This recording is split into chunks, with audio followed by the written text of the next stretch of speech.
Hi ನಮಸ್ಕಾರ, ಕೃಷಿ ಬದುಕಿಗೆ ಸ್ವಾಗತ. ಮೊನ್ನೆ ಹಾಕಿದಂಥ ವಿಡಿಯೋದಲ್ಲಿ ಶೆಡ್ಡು ಪೂರ್ತಿ ಆಗಿರಲಿಲ್ಲ ಅಂತ ಹಾಕಿದ್ದೆ. ಅದರಲ್ಲಿ ಸಾರಣೆ ಮಾಡಿರಲಿಲ್ಲ, ಗೋಡೆನ ಹಂಗೆ ಬಿಟ್ಟು ಹೋಗಿದ್ರು. ಅಣ್ಣರು ಏನೋ ಫಂಕ್ಷನ್ ಇತ್ತು ಅಂತ. ಇವತ್ತು ಬಂದು ಸಾರಣೆ ಮಾಡ್ತಾ ಇದ್ದಾರೆ ನೋಡಿ, ಇಷ್ಟು ದೊಡ್ಡದಿದೆ. ಮತ್ತು ನಾನು ಹಿಂದೆ ವಿಡಿಯೋದಲ್ಲಿ ಹಂದಿಗಳಿಗೆ ಏನೇನೋ ಮಿಕ್ಸ್ ಮಾಡ್ತಾರೆ ಅಂತ ಹೇಳಿದ್ದೆ, ಆದರೆ ಯಾವುದ್ಯಾವುದು ಅಂತ ಹೇಳಿರಲಿಲ್ಲ. ಮತ್ತು ಫೀಡ್ ಹಾಕ್ತಾರೆ, ಡ್ರೈ ಫೀಡ್ ಅಂತಲೂ ಹೇಳಿದ್ದೆ, ಯಾವುದ್ಯಾವುದು ಅಂತ ಹೇಳಿರಲಿಲ್ಲ. ಇವಾಗ ಹಾಕ್ತೀನಿ. ಇದು ಲಿವರ್ ಟಾನಿಕ್ಕು ಮತ್ತು ಮಿನರಲ್ ಮಿಕ್ಚರು ಎರಡೂ ಮಿಕ್ಸ್ ಮಾಡಿ ಗಬ್ದಂದಿಗೆ ಮತ್ತು ಮರಿ ಹಾಕಿರೋಂಥ ಹಂದಿಗೆ ಹಾಲು ಜಾಸ್ತಿ ಆಗೋಕ್ಕೆ ಕೊಡೋಂಥ ಮೆಡಿಸನ್ ಇದು. ಮತ್ತು ಮೊನ್ನೆ ಫೀಡ್ ಬಗ್ಗೆ ಹೇಳಿದೆ, ಡ್ರೈ ಫೀಡ್ ಬಗ್ಗೆ. ಅದು ಪೂರ್ತಿಯಾಗಿ ಹೇಳಿರಲಿಲ್ಲ. ಏನೇನೆಂದರೆ ಬ್ರೀಡರ್ ಅಂತ ಒಂದು ಬರುತ್ತೆ, ಅದು ಪ್ರೆಗ್ನೆಂಟ್ ಹಂದಿಗಳಿಗೆ ಮಾತ್ರ ಕೊಡಬೇಕು. ಮತ್ತು ಗ್ರೋವರ್ ಅಂತ ಬರುತ್ತೆ, ಅದು ಮರಿಗಳಿಗೆ ಮಾತ್ರ ಕೊಡಬೇಕು. ಮತ್ತು ಫಿನಿಷರ್ ಅಂತ ಬರುತ್ತೆ, ಅದು ದೊಡ್ಡ ಹಂದಿಗಳಿಗೆ ಮಾತ್ರ. ಇಷ್ಟು ಡ್ರೈ ಫೀಡು ಮೇವು ಕಮ್ಮಿ ಆಗಿ, ಅಂದರೆ ಒಂದೊಂದು ಟೈಮ್ ಈ ಆಷಾಢ ಟೈಮಲ್ಲಾಗಲಿ, ಶೂನ್ಯ ಮಾಸದಲ್ಲಾಗಲಿ ಚೌಲ್ಟ್ರಿಗಳು ಇರಲ್ಲ, ಹೋಟೆಲ್ಗಳಿರಲ್ಲ, ಮತ್ತು ಗೌರ್ಮೆಂಟ್ ಹಾಲಿಡೇಸ್ ಅಂತ ಟೈಮಲ್ಲಿ, ಹಬ್ಬದಂಥ ಟೈಮಲ್ಲಿ ಹೋಟೆಲ್ಗಳಿರಲ್ಲ. ಆವಾಗ ಏನು ಮಾಡಬೇಕು ಅಂದರೆ ಈ ಡ್ರೈ ಫೀಡ್ ಕೊಟ್ಬಿಡ್ಬೇಕು.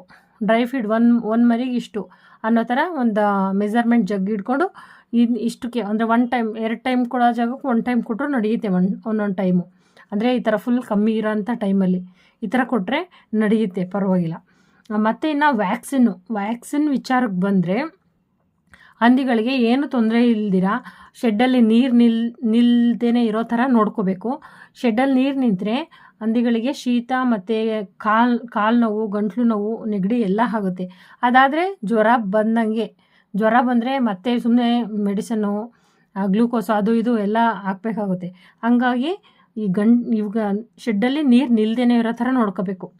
ಆ ಥರ ಏನಾದರೂ ಹಂದಿಗಳಿಗೆ ವ್ಯಾಕ್ಸಿನೇಷನ್ ಅಂತ ಬಂದರೆ HS ವ್ಯಾಕ್ಸಿನ್ ಅಂತ ಇದೆ. ಆ ವ್ಯಾಕ್ಸಿನ್ ಏನಕ್ಕೆ ಅಂದರೆ, ಗಂಟ್ಲು ನೋವು, ಕೆಮ್ಮು, ನೆಗಡಿ, ಶೀತ ಆದರೆ HS ವ್ಯಾಕ್ಸಿನ್ ಅಂತ ಬರುತ್ತೆ, ಆ ಲಸಿಕೆ ಹಾಕೋಬೇಕು. ಮತ್ತು ಇನ್ನೊಂದು FMD ಅಂತ ಬರುತ್ತೆ, ಅದು ವ್ಯಾಕ್ಸಿನ್ನೇ. ಅದು ಕಾಲು ಬಾಯಿ ಜ್ವರ ಬಂದರೆ FMD ವ್ಯಾಕ್ಸಿನ್ ಮಾಡ್ಕೊಳ್ಳೇಬೇಕು, ಅದು ಕಂಪಲ್ಸರಿ ಮಾಡ್ಕೊಳ್ಳೇಬೇಕು. ಮತ್ತು ಇನ್ನೊಂದು ಕ್ಲಾಸಿಕಲ್ ಸ್ವ್ಯಾನ್ ಫೀವರ್ ಅಂತ ಇದೆ, ಅದಕ್ಕೆ ಲಸಿಕೆನೇ ಇಲ್ಲ. ಲಸಿಕೆ ಅದು ಬಂದರೆ, ಒಂದು ಹಂದಿಗೆ ಬಂತು ಅಂದರೆ ಫುಲ್ ಫಾರ್ಮ್ ಕ್ಲೋಸ್ ಆಗಿಬಿಡುತ್ತೆ. ಒಂದೇ ಒಂದು ಮರಿನೂ ಕೂಡ ಉಳಿಯಲ್ಲ.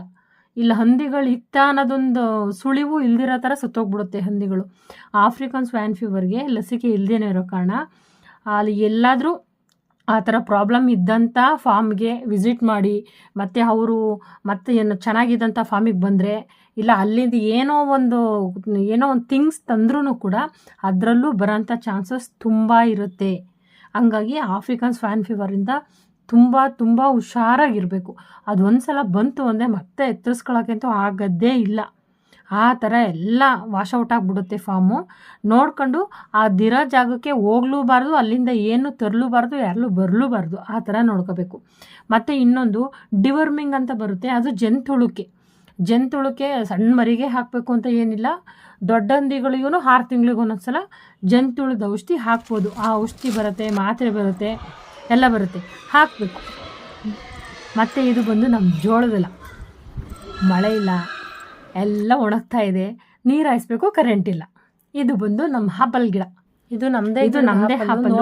ನೋಡೋಣ ಬರುತ್ತಾ ಇಲ್ವಾ ಅಂತ ನೋಡೋಕ್ಕೆ ಅಂತ ಒಂದು 15 ಗಿಡಗಳು ತಂದು ಹಾಕಿದ್ವಿ. 15 ಗಿಡದಲ್ಲಿ 13 ಗಿಡನೂ ಚೆನ್ನಾಗಿ ಆಪಲ್ ಬಿಟ್ಟಿದೆ. ಆದರೆ ಒಂದು ವರ್ಷದ ಗಿಡ ಬಿಡಲಿಲ್ಲ. ಈಗ ಅದಕ್ಕೆ 18 ತಿಂಗಳು ಗಿಡ, ಅದು 1 ವರ್ಷದ ಮೇಲೆ 6 ತಿಂಗಳಿಗೆ ಆಪಲ್ಗಳು ಬಿಟ್ಟಿದೆ. ಅದರಲ್ಲಿ ಚೆನ್ನಾಗೂ ಇದೆ, ಬಟ್ ಆದರೆ ನಮಗೆ ಅದಕ್ಕೇನು ವ್ಯಾಕ್ಸಿನೇಷನ್ ಇಲ್ಲ, ಏನು ಹಾಕಬೇಕು, ಅದು ಗ್ರೋ ಆಗೋಕ್ಕೆ ಏನಾಗಬೇಕು, ಕಲರ್ ಬರೋಕ್ಕೆ ಏನಾಗಬೇಕು, ನಮಗೇನು ಗೊತ್ತಿರಲಿಲ್ಲ. ಒಂದು